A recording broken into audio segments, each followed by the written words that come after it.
Statue of unity પાસે આવેલ ગોરા બ્રિજના 100 ફૂટ ઊંચાઈએથી યુવાનનો પગ લપસી જતા નર્મદા નદીમાં પટકાતા ચકચાર મચી. યતીશ તડવી સ્ટેચ્યુ ઓફ યુનિટી ખાતે ઈ કાર ચાલક તરીકે ફરજ બજાવતો હતો. નોકરી પૂરી કરીને 29ના રોજ ઘરે પરત ફરતા બ્રિજ પરથી બાઇક તેના ભાઈ સાથે ઘરે વસંતપુરા જતી વખતે પાછળ બેસેલ યુવાન યતીશ તડવીને ઉલટી જેવું લાગતા બાઇક ઊભી રખાવી હતી. યતીશ બ્રિજની પાડી પાસે ઉલટી કરવા જતાં તેનો પગ લપસી જતા સીધો 100 ફૂટ ઊંચાઈએથી નર્મદા નદીમાં પટકાયો હતો. નર્મદા જિલ્લાના વસંતપુરા ગામે રહેતા યતીશ કુમાર નરેન્દ્રભાઈ તડવી કોઈ કારણસર સ્ટેચ્યુ ઓફ યુનિટી પાસે આવેલ ગોરા પુલ પરથી નર્મદા નદીમાં પડી જતા દોડધામ મચી જવા પામી હતી. ગોરા પુલ પરથી પડી ગયેલો યુવાન ન મળતા પુલ પર લોકટોળા ભેગા થયા હતા. સ્થાનિક તરવૈયા અને ફાયર બ્રિગેડના જવાનો મારફતે 2 દિવસ સુધી શોધખોળ કરવામાં આવી હતી. રોષે ભરાયેલ સ્થાનિકોએ બ્રિજ પર વાહનો અટકાવીને ચક્કાજામ કરી દેતા ઘટના સ્થળે પોલીસ પહોંચી હતી. પોલીસ ઘટના સ્થળે પહોંચી ત્યારે લોકટોળા અને સ્થાનિકોમાં આક્રોશ જોવા મળ્યો હતો. તંત્રના અધિકારીઓ અને પોલીસ સાથે ડેડ બોડી શોધવા બાબતે તૂતુ મેમેના દ્રશ્યો સર્જાયા હતા. યુવાનના પિતા રોષે ભરાયા હતા. પિતાએ તંત્ર સામે રોષ વ્યક્ત કરતા પોતાનો વિડીયો વાયરલ થયો હતો. પિતાએ આત્મહત્યાની ધમકી આપતો વિડીયો વાયરલ થયો હતો.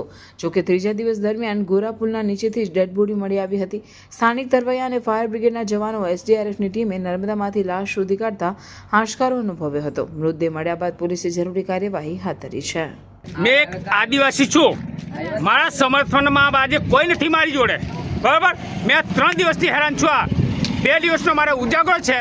કોઈ સરકાર મારે ભાજપ કોંગ્રેસ મારે કોઈ લેવા દેવા નથી, પણ મારા છોકરાનું શું એના માટે કોઈ જવાબદારી લીધી નથી. આ સરકારી તંત્ર હોય કે જે હોય તે પોલીસ અધિકારી હોય, ચાહે એ ટીમ હોય, જે હોય તે ગુળોવાળી ટીમ હોય, જે હોય તે, પણ મારા સમર્થનમાં કોઈ નથી. આ 3 દિવસથી જે મેં હેરાન થાઉં છું. અને સરકારને મેં એવું કહેવા માગું છું કે જે તે અધિકારી, સત્તામાં બેઠેલા અધિકારી, ચાહે વિપક્ષમાં બેઠેલા અધિકારી, મારે બધા અહીંયા હાજર જોઈએ. તો અહીં આત્મહત્યા કરી લઈશ મેં. ભરૂચની ધરતી પર હવે એક નવું અધ્યાય શરૂ થવાનું છે.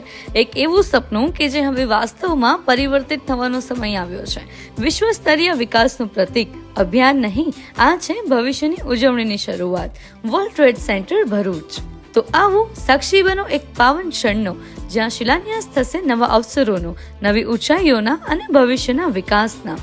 ભૂમિપૂજન મહોત્સવ કે જે તારીખ 18 એપ્રિલ 2025 સવારે 9 થી બપોરે 1 સુધી, સ્થળ BTM કમ્પાઉન્ડ, પાંચપત્તી, ભરૂચ. તો આવો સાથે મળીને ભવિષ્યના એક અનોખા સ્થાનની રચનામાં જોડાઈએ. World Trade Center, let's build the future together. અને હા, ઓપનિંગમાં આપણા ફેવરિટ સેલિબ્રિટી મલ્હાર ઠાકર અને પૂજા જોશી પણ આવવાના છે.